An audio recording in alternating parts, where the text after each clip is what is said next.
Chapter 7. Decisive Choices. Knowledge under Control. Sir, do not worry. We have taken the steps needed to make this association fail. But the commander-in-chief was worried. He stared at the faces lined up before him with a stern look, then said in a low voice, "The matter is more serious than you think. We must fix in everyone's mind that the only way to learn is through the star system, and only the star system." He paused, then continued in a firm tone. "Free reading is the greatest threat to our structure, because books open windows to many opinions and to possibilities we cannot control, and whoever reads freely thinks freely, and whoever thinks freely cannot be controlled." He moved closer to the round glass table and pointed to a three-dimensional model of the first star development center that receives babies from their first year. "We do not want thinkers. We need programmed citizens, obedient, ignorant, attached to one view and one creed, who never ask questions, because they learned from childhood that there is one correct answer to memorize and repeat in order to earn stars." Then he struck the table with his long electronic fingers. "The only transferable information is what we decide. Any information outside the star system is forbidden, rejected, and not recognized." "Any ideas, gentlemen?" he asked. Silence fell. "I have an idea," a young engineer said. A graduate of the Star Engineers University stepped toward the main screen and showed a colored plan. "We will organize a national reading festival, a massive annual event, and we will flood the market with safe books, recipe books, shallow relationship guides about betrayal, drama, sex, and hot feelings, and children's books that inject fear and obedience from the earliest years. We will add a little distorted history as a cultural shell to make it all look refined." He went on with a broader smile. "Like this, people will think they are cultured. They will fill their shelves with books, especially the elite. But we will still control the content, plant their minds, and set the ceiling of their thinking." The commander-in-chief raised his hands, clapped, and said, "Excellent, excellent, a great idea. Are you the new engineer who joined us a month ago?" "Yes, sir, and I hope my work pleases you," he replied. The commander nodded.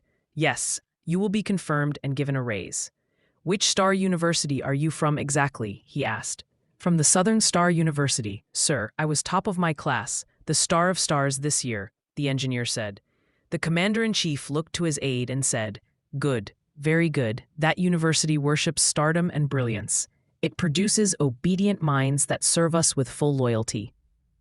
Increase its resources so we can attract more youth from the region."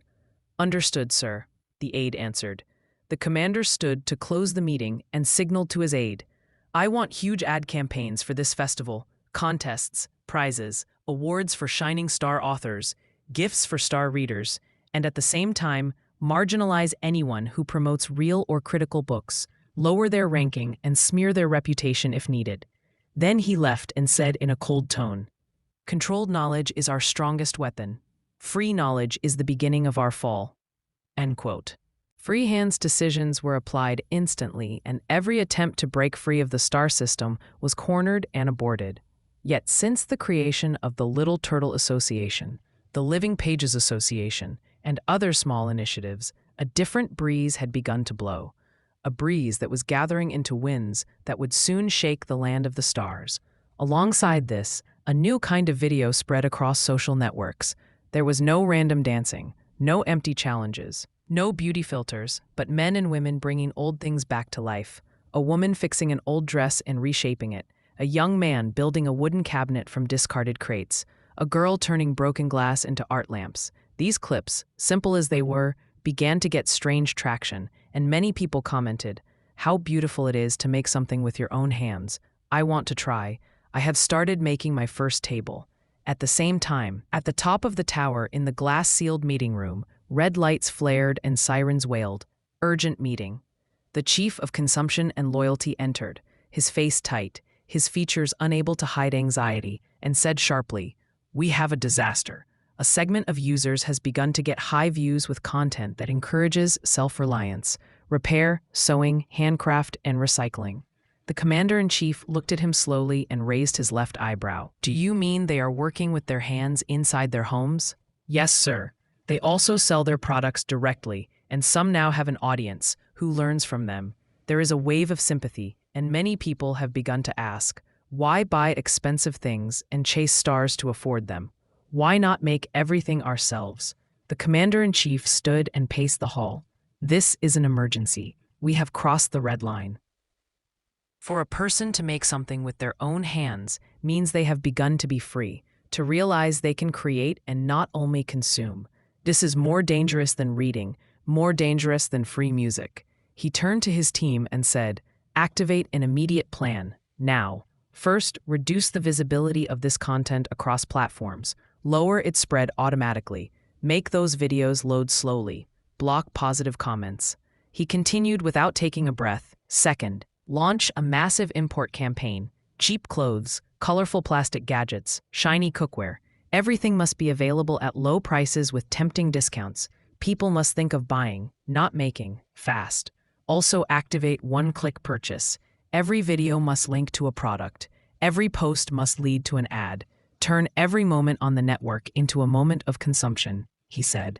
His assistant asked, "And what do we do with those who insist on teaching? Those who post woodworking or sewing lessons, even for free? List them under non-profitable activities, lower their social rating, make their accounts secondary. Whoever defies our model is erased from the front page," he replied. He stopped and looked out the window at the city below, where light slipped from a few homes, and said, "Freedom does not begin with slogans, but with the hammer and the needle. If we do not stop this, we will lose everything." The commander-in-chief left to meet a group of star psychologists, an elite team he had tasked days ago to study the child Basil and to propose practical ways to anchor the star system more deeply in society. A rapid, tight intervention plan was needed, or the system would collapse. The D factor, dark factor.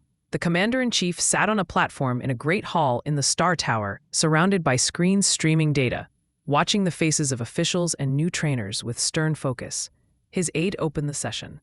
"Ladies and gentlemen, today's topic is the D factor. According to dark psychology, this factor is the base of sustained control. We will see how to activate it across society to reach our goals. We want obedient citizens, busy all the time competing with one another. We must kill the seeds of cooperation and the common good that started to grow with free music, then books, then making and invention, which is truly a red line. We want people helpless and ignorant, selfish and narcissistic, ready to magnify their self-interest even if they abandon communal values. In fact, we do not want communal values at all, and we advance this by breaking families and forcing men into our camps with precise psychological and chemical strategies. But we must go further to guarantee this people's slavery and our ownership of this land. We will work today on the D factor. If we plant it in children from the earliest years, we will have succeeded in controlling the entire star people," he said.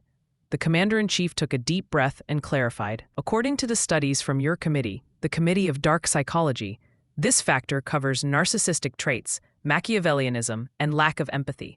These are effective tools to boost competition, selfishness, and social violence, and the more we divide, the more we rule. Do you have practical proposals to apply this in the real world and program children from the start by the D factor?" Members spoke one after another. Dr. Maria, an educational psychologist, said, "I propose body-mind training workshops for children from year 1, drills that reinforce discipline, compliance, silence before an audience, and obeying orders without thinking. The D factor especially develops in people raised on severe compliance, silence, and self-erasure. And from there comes the counter-reaction that makes them seek to control others without any moral break, inflating their egos in a pathological way." "Correct, Dr. Maria. Continue in this direction, and we will allocate funds to implement it," the commander-in-chief said. Engineer Arif added, "Mothers must be more involved in boosting the D factor, especially narcissism and selfishness in the child. I have a new invention. At age 3, we distribute devices that link children directly to a central assessor of behavior patterns. We can train mothers to use these devices to raise the addiction index, to star collection, and to reinforce selfishness and exaggerated self-love." The commander's aide replied, "Regarding mothers, we are studying new network content and drama series that drown women in negative emotions and make them more emotionally fragile, so we control them better. Mothers are our soldiers, as long as they stay under psychological control. Please continue with your proposals. Dr. Samia, a clinical psychologist, said, I propose we gradually shut off guilt, empathy, and forgiveness, and constantly plant the idea that self-interest comes first. They will become human beasts. I have several practical ideas in this file. Sociologist Dia interrupted. In my view, the most important thing is to program the officials and trainers in all first-star development centers, especially the initial stage, so they implement our strategy constantly, without awareness and without asking any questions. That is what matters. The commander-in-chief nodded. Well done, continue. Dia said, they must undergo special courses in all components of the D factor. For example, how to avoid giving a child any humane feeling when he cries or seeks comfort. We must erase that feeling entirely and make it shameful, since there is no place for weakness in the land of the stars. The strong is the one who hides feelings and does not empathize. The winner who is emotionally dry is the role model and the face of success. Excellent, the commander-in-chief answered. We must focus on programming trainers and officials, inflating their egos and boosting the D factor so we reach our goals through them, smoothly and in a way that looks completely natural to the public. We must study this seriously and draft a full strategy to program officials. Historian Suad said, Sir, one more thing of the highest importance. The past. History programs minds through the collective unconscious. I propose a new historical narrative. We change events or tell them in a way that serves us. We craft in the child's mind the idea that the world is built on cruelty and that success belongs to the strong, the winners. We must kill the idea of cooperation from the beginning and tell them life is built on competition, not cooperation, and that any twisted Machiavellian strategy is acceptable if it leads to profit. Excellent, excellent. I want steps on the ground. Gather all these ideas and put the practical plan on my desk tomorrow morning. The commander-in-chief said, standing to end the meeting, I want a detailed plan, training programs, psychological steering, emotion gauging devices, new curricula. Everything starts from early childhood. A child's mind is raw material, and the psyche is fragile. And since the child spends the entire day in our centers, we must plant and reinforce the D factor by every means, he concluded. The Black Seed. The committee of scientists began to apply the D factor strategies, and they formed a special subcommittee to program officials in the first-star development centers, the nurseries where the child spends the whole day. In a secret underground center, the Committee for Programming officials gathered. A large screen displayed detailed profiles of candidates to be directors of first-star development centers. The deputy commander read the data on the screen.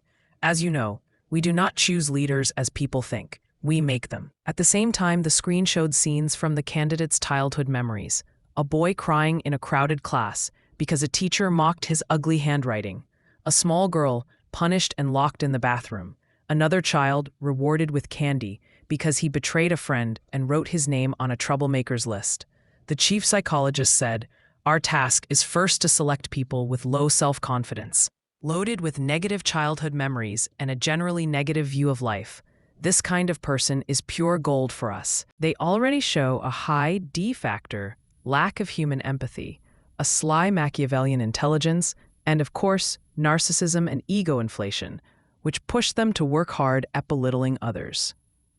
Then we reactivate these memories during training through sensory simulations built by our skilled engineers. Childhood sounds, reminders of fear of failure, shame, and the urgent need to prove oneself. The young engineers from model universities keep improving this technology, he added. Do they know it is for the first-star development centers? The deputy asked. No, sir, of course not. They think it is designed for enemies of our land, enemies of the land of the stars. As for us, we use it to program leaders in general, directors of the first-star development centers, heads of elite training, and more, came the reply. Excellent, excellent, the deputy said. Another scientist, an expert in emotion programming, added, We work at a fine psychological level. We convince each candidate that he survived his past because he was stronger and smarter, more able to be selfish and to betray if needed. We plant a hidden feeling of individual survival and the belief that cooperation is weakness. Our plan is tight, sir. Every trainer, every director, Every official we appoint is broken inside, but convinced that survival came from superior intelligence, competitiveness, exclusion, and blind obedience to authority without question. If he rises, he becomes a model to imitate. He passes the idea to trainers, and trainers pass it to children, unconsciously and automatically. He does it all without feeling he is only a tool, he said. The committee members applauded, and the deputy commander said, "Great, wonderful. With these leaders, we do not need soldiers. They are our army inside children's minds. We do not just feed curricula. We feed a way of thinking about the world and a way of feeling about oneself and about others. Thank you for this tremendous work. You are reshaping the human from the roots and planting the black seed, the seed of the D factor that we will continue to grow after."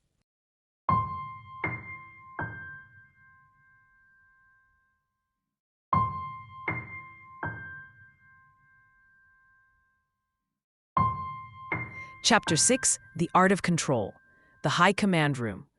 At the top of the black glass tower, members of the High Command gathered in a huge hall that looked like a military headquarters. The commander-in-chief sat on a high metal chair and watched those present with eyes cold as ice. He placed his electronic hands on the table and said, "Give the weekly report. Are people still under control?" The officer responsible for media stood and said with confidence, "The situation is stable, sir. Screen addiction is up 12% this week, and the star algorithms are efficient. Each person receives a custom feed based on prior behavior. We flood them with shallow, short content full of visual effects and jarring loud music so they find no moment to think." The commander said, "Good. And what about dopamine release?" The chief neurologist replied, "Excellent, sir.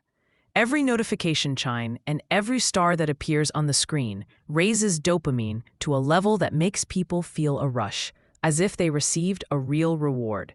We link obedience to pleasure and opposition to social pain." The commander smiled. "Well done. That is what we want, just like a trainer with a dog. A bell, a reward. A violation, a penalty. No need for violence. Only a smart management of brain chemistry." He looked up at the big screen and asked, "And what about free minds?" The cybersecurity officer said, 3 cases this week. A young man posting images of animals dying from chemical pollution, a woman who wrote a philosophical comment, and a child who refused to play our new electronic game. What did you do? Group guidance algorithms triggered. Their own followers attacked and mocked them until they deleted posts or withdrew. Their visibility on networks was reduced by 80%. "Excellent," the commander said.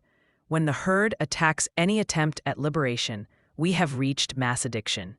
He stood, walked slowly between tables, and said in a calm tone, "Remember, our mission is not to rule people, but to prevent them from wanting freedom.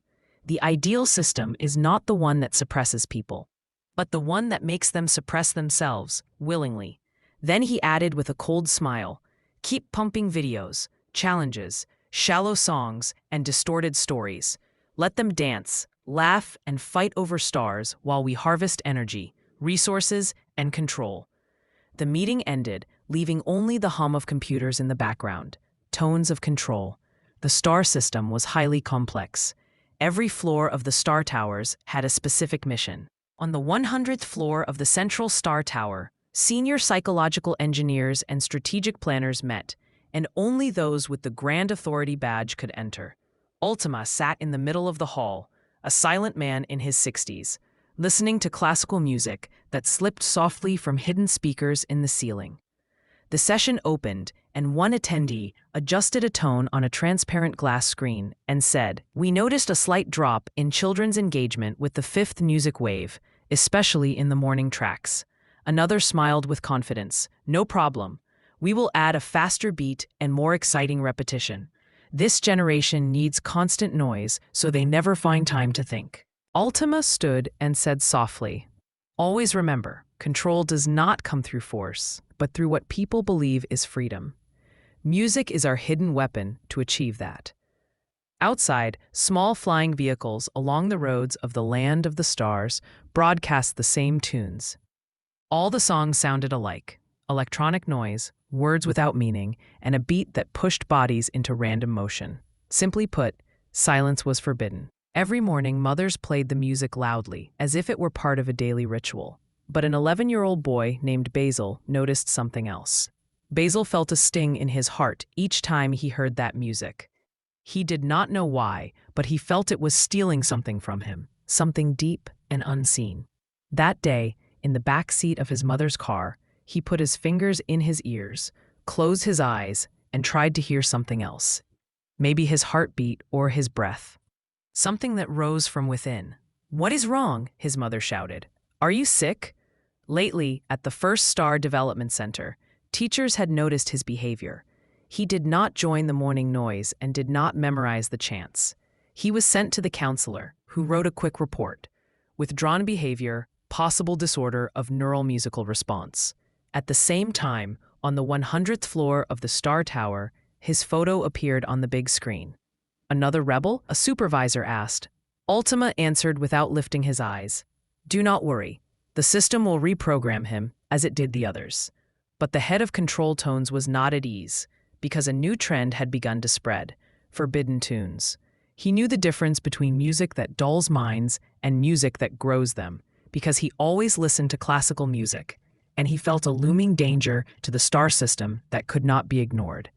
Forbidden tunes. Basil spent all his time in his small room in an old building. That morning he sat before a dusty old piano he and his mother had found in a flea market, and his fingers moved slowly over yellowed keys, producing broken, imperfect tunes that were honest and came from feeling. Unlike the official music everyone had learned to hear.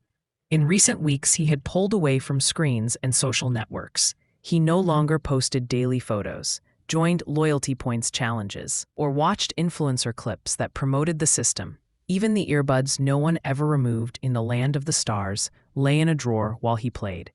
His mother stood at the door, worried and astonished. "Basil, what are you doing? This will not help you or build a shining future. You must engage with friends, earn stars, be distinguished, and watch the programs. You are ruining your future with that old machine, while your friends will join the elite in the camps." He answered calmly without looking at her. "I feel a strange peace. I do not know why, but playing makes me feel alive." Alive? Is there life outside the network? Life is only on the network. People, stars, shows, contests. Do you not see how your cousin became an influencer? You are wasting your future, Basil. But he kept playing as if her words could not reach him. At the same time, on the 100th floor of the Star Tower, a thin, bald man in a shiny gray suit, known as the Director General of the Mass Culture Unit, stood up. "What am I hearing? Immediate reports, now," he barked. Ultima stepped closer and said, "Isolated cases, but growing. Children and teens are playing piano, guitar, and even violin. Official clip listening is down 30% this month, and some are leaving the network." The director slammed his fist on the table, and the screens shook. "These are the first signs of rebellion. Free music is dangerous. It opens doors to free thinking," he said. He turned to Ultima. "Raise prices of musical instruments immediately. Make them out of reach. Cut all distribution chains. Launch a campaign called Beat and Prizes on all channels. We want massive discounts on smartphones and tempting contests. We want to restore addiction." He pointed at a giant screen with Basil sitting at the piano. "Track this child. Invite him to the Model Youth program. If he refuses, mock him in public. People must fear being different." Machines stirred and orders moved at the speed of light. But in his quiet room, Basil kept playing, unaware that with a simple tune he had declared war, and he was not the only one. Living pages. In the side alleys of the Land of the Stars, dark cafes hosted people who spent their days scrolling influencer videos and collecting stars. But a small initiative had appeared in recent days, quiet yet dangerous. It was called the Living Pages Association, a group of young and older people united by an old longing for books. They bought used books and visited elders in the suburbs, asking gently, "Do you have old books? We want to bring them back to life." They quietly placed small shelves in cafes, one book here and one there, between a glass of water and a cup of coffee. An old story or a magazine waited for a reader. At first, no one noticed, but things began to change little by little. Some customers stopped touching their phones. Some sat down to read, and photos of books began to appear on the network. At the same time, sirens sounded on the upper floor of the Star Command Tower, a signal of extreme importance. The executive director of the public engagement sector rushed in shouting, "What is this nonsense? Someone is putting books in cafes." An assistant in transparent data glasses stepped up and said, "We do not know, sir," and participation in digital contests fell by 4% this week. People have started to talk about stories and books, and there are books of philosophy too. He slammed the table. "What? Philosophy? What is happening? We have a crisis. We do not want readers. A reader thinks and a thinker doubts. We want consumers." He turned to the team. "Launch a digital treasure contest, a new silly game full of colors and rewards. Anyone who plays for an hour enters a cash draw. Make it tempting, a free trip to the mall with an open credit to shop." He continued harshly, "Start a smear campaign. Say that reading causes depression and is an activity for loners. Make it an old-fashioned trend that does not suit the star generation." The media machines moved, screens flashed again, and people returned to chasing points and running after virtual discounts. But amid all the noise, in a quiet corner of a small cafe, Basil sat reading a book about freedom. At that same moment, a child's face appeared on the commander-in-chief's screen. He stared and decided he needed a tight plan to reprogram the boy and bring him back to the herd. Then he pressed the emergency button, an urgent meeting at once.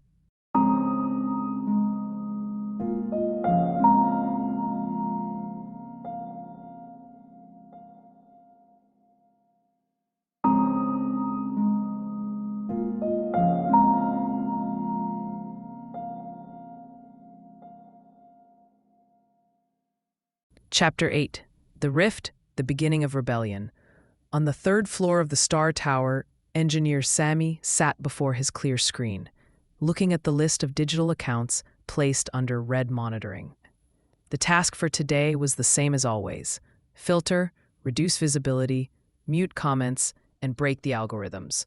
But one name made his breath stop: Mira NF. A new subscriber with followers rising fast, posting hand sewing, making fabric bags, and simple lessons for girls in poor neighborhoods on how to start a small business.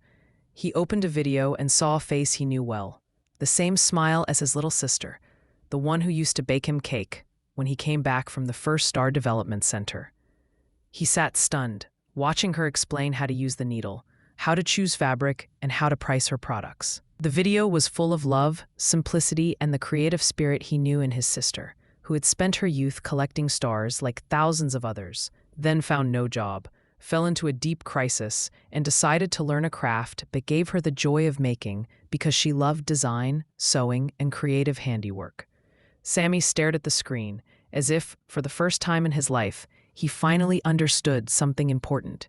Then he pressed Stop Task, stood up, took off his electronic ID badge, and laid it on the table. He left without a word. An hour later, the section head entered the general administration, drinking his coffee, and walked to the chief administrator's desk. "Sir, we have an unexplained withdrawal. Engineer Sammy, one of our elite talents." He left his desk and exited the building. He said. The chief administrator lifted his eyes from the performance report and asked calmly, "Any clear reason?" "Not yet, but I opened his activity log. It seems he was working on the file Mira NF. "Sir, it appears she is his sister," the head replied. Silence fell between them. "I see," the director said slowly. He closed the computer and motioned for him to sit. "We face a new danger, more serious than open rebellion. Now they feel inner conflict between working for the star system and their human bonds," he said. "Yes, sir. This is why we need a radical solution," the section head answered. "Go on," the director said. "Either we only hire people with no families, outcasts, or we bring their families into the system with them. Housing in the towers, special schooling, and token salaries in exchange for loyalty, so the whole family becomes part of the star system and there is no conflict and no betrayal," the head proposed. The director nodded slowly. The Collective Loyalty Project. I have long thought of it. I will study it. Then he stood and walked to the glass window where the city lights shimmered. He looked for a long time and felt this rift was not the only one, and that the system of brilliance and stardom was no longer as solid as it once had been. The migration. At first, it looked like a small exception. 2 children withdrew from the first Star Development Center, claiming illness. Then a girl stopped attending, saying she was traveling. But the numbers soon began to rise. Week after week, classrooms started to empty. Even the teachers began to ask, could they all be sick? Or is there something we don't understand? End. The truth was larger than expected. Children were fleeing to the new land. Irfan and a group of friends set up meeting points on the city's edge. There were no screens there and no surveillance. These points ran workshops in farming, music, natural sciences, drawing, and crafts. They learned how to repair polluted soil, how to recycle waste, how to make smart, conscious technology, and they learned life skills like listening to one another without cutting in, and holding constructive dialogue without inflating the ego. These skills truly made the difference and gave the group great strength, a cooperative collective intelligence that made wonders. Every new child brought something new, a piece of knowledge or an invention idea. As months passed, the points stopped being simple meeting places and began turning into small villages. Then into an independent community. They called this new land the Land of Seeds, because everything there was planted anew, ideas and earth. They practiced organic farming that respected the land and living creatures, built human relationships differently, and even had a new economy. There was a weekly market to exchange products using cooperation points. Anyone who contributed to community life, farming, cleaning the sea, fixing a road, or teaching a child, earned points and exchanged them later for what they needed. There was no profit or loss. No one wanted to hoard or control wealth. Everything simply served life. While the Land of Seeds grew, the Land of the Stars withered. Star centers turned nearly empty, hospitals filled with new diseases whose causes were not officially known, but were most likely the result of piled chemical waste. The air was choking, water was scarce, and fish no longer appeared even dead. Children and youth who had not yet entered the camps left in waves to the Land of Seeds, but many elders stayed despite everything. They sat before screens, taking in the latest star instructions.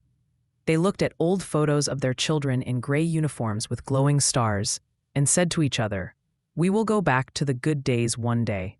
They refused to leave. They knew the truth, but could not face it. They understood that everything they had lived for was a mirage, but admitting it was more painful than continuing the lie. In the Land of Seeds, life advanced every day under Irfan's lead. The boy once labeled mentally delayed in the Land of the Stars had become a maker of miracles. His name spread in the Land of the Stars as a wonder worker, and the wind of change blew stronger. The men's camp rises. The breeze of change reached the men's camp too. One night, after the rituals of manhood, Jihad and Iyad sat with other men in a dark corner away from the cameras. "Have you ever thought about the real meaning of what we do here?" Iyad whispered.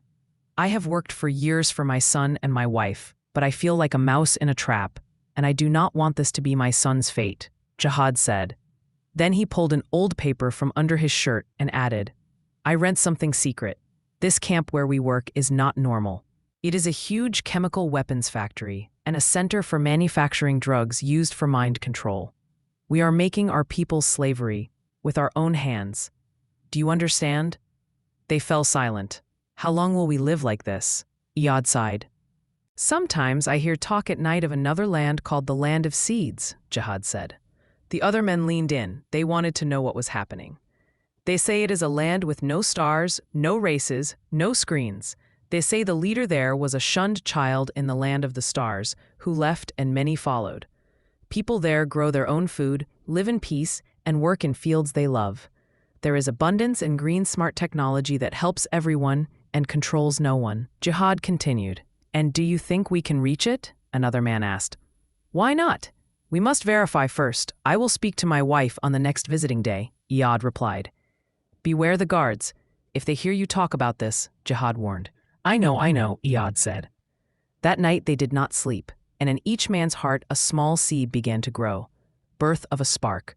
The leaders in the Star Tower noticed all the changes and the silent migration to the so-called new land. But instead of confronting it as before, they chose not to give this wave importance, thinking it would pass and that the migrants would soon perish because they lacked experience in independent life. The Star leaders, led by the Commander-in-Chief, decided to focus efforts on internal strategies, especially star music, forced star laughter, parties that keep minds busy and attention scattered, and boosting the D factor. On the top floor of the decision-maker's tower, a meeting took place under dim lights. The Commander-in-Chief sat in his black luxury chair before a giant screen showing huge numbers with images of music stars, light effects, and plans for mass dance parties. One advisor pointed to the budget and said, "We allocated 200 million stars to bring the top performers, with 3D shows and free e-ticket distribution. The grand party will be on the beach, the same week as Environmental Awareness Day." The Commander-in-Chief laughed. "Excellent, let them party with music and dance while believing they celebrate the Earth." Suddenly, a young engineer raised his hand and said hesitantly, "Sir, wouldn't it be better to use this budget to clean the beach itself, or to upgrade the old power stations to green ones? The environmental situation is getting worse, and plastic pollution has reached a dangerous level." The Commander-in-Chief turned slowly, fixed a sharp stare on the young man, and said in a cold voice, "Who allowed you onto this team?" One attendee hesitated, then said, "He is in my team, sir. Graduate of the Model Star School. Honors class. We thought he would be useful in development." The commander looked at the side screen, pressed a button, and the young man's file opened. He scanned it with a trained eye, then stopped at a paragraph. Name, Corinne J.D. Loves reading, especially books on nature and animals. Watched wildlife documentaries. Joined an environmental club in childhood. He looked to his aide and said firmly, "There is the reason. He was not fully programmed. Ideas about nature slipped into his brain, and that is enough to disturb loyalty." The aide bowed his head. "Indeed, sir, there was an error in selection. From now on, we accept no one without a full study of childhood history. Whoever read about animals, loves nature, or planted a tree even once is a potential risk," the commander said. The aide nodded tensely and took notes fast. "We do not only fight nature, we fight the longing for it too. We do not want people to remember the sea as it was or the forest as it should be.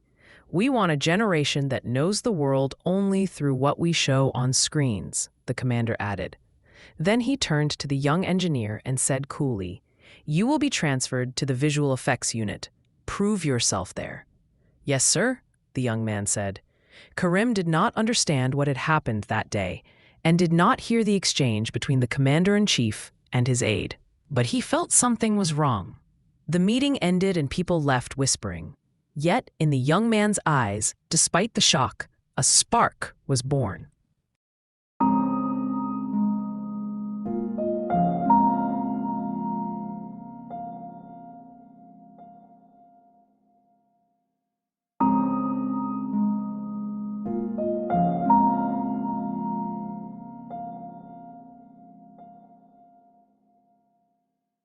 Chapter 9.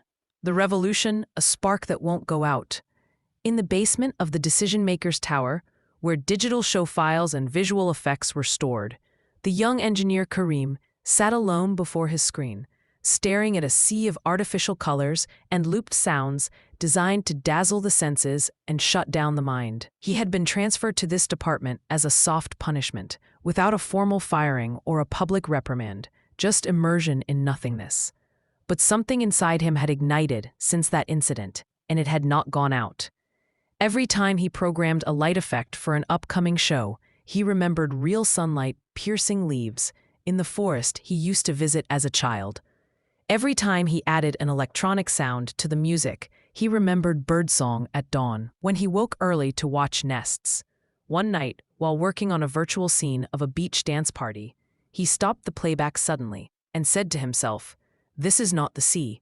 The sea does not look like these fake, colored pictures." He opened his old folder, where he kept photos he had taken in childhood, and up came an image of a deserted sandy shore and another of a little girl releasing a turtle into the water. He felt something move in his chest, something real, something he had forgotten long ago. So from that night on, he began hiding secret messages inside the visual shows, unnoticed by others, yet present all the same.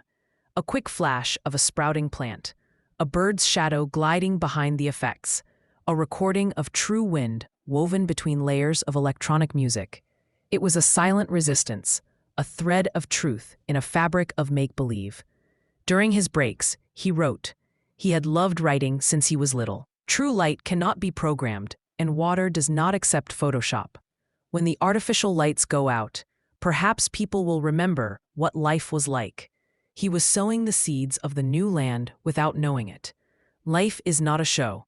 The next day, Amira, a 16-year-old girl, sat with her friend in the central show hall, where a three-dimensional light performance was broadcast daily, repeating its dazzling imagery and pulsing music. People loved these shows and clapped for a long time at the end, and everyone felt a temporary rush called mass satisfaction in system reports. But this time, something was different in the show overseen by engineer Kareem. As the effects shimmered over a sea scene and fake star glow filled the sky, an image appeared for no more than a single second. A green leaf, a real plant, beaded with morning dew, calm and honest, unlike everything else, without glow or filter. Amira's head snapped up and she did not clap like the others, her heart thudding. "Did you see that?" she asked her friend. "What? The show was great as usual," her friend replied. Amira went home with a strange need to search. She opened her device, entered the show archive, slowed the scene, and watched frame by frame. Then, in a moment, she froze the image. Yes, there it was, the plant. She stared at it for a long time and heard a faint recording that said, "Life is not a show." She froze, her heart racing. Who had placed this image and this message, and how had it slipped past the censors? Could the uprising and the migration people whisper about be real? And what exactly was happening? "We are coming." Amira could not sleep that night. The image of the green leaf lodged in her mind. The next day, she went to the Visual Effects Archive Center under the pretext of a school project and requested temporary access to raw data for recent shows. It was not easy, but her calm, model student demeanor helped. She sat at the screen and began to search. And in the corners of file number 3380, she found a small technical name in the last modified by field, UKM67. She hesitated and whispered, "Kareem?" She dug deeper through the database, finding nothing official, only that an engineer had been transferred recently from development to visual effects. But something made her linger over this name. She kept looking until she found a strange code attached to a password. Turtle Code 1. She clicked. A black window opened, and a line appeared. "If you can see the plant, you are not alone. We are the Little Turtle Association. We move slowly, but steadily. Come with us to the new land." Then a set of numbers popped up, giving a meeting location for the path to the land of seeds, and everything vanished. Amira sat stunned, heart pounding. So it was not a rumor. The land of seeds truly existed, and another life was truly possible. Across the city, Kareem watched on a secret monitor as the first successful attempt to open the code appeared. He smiled quietly and said, "The first seed has arrived." He opened a special file titled Transition Plan, The New Land, which showed a young man named Irfan holding a map and gazing at the horizon. "We are coming, step by step,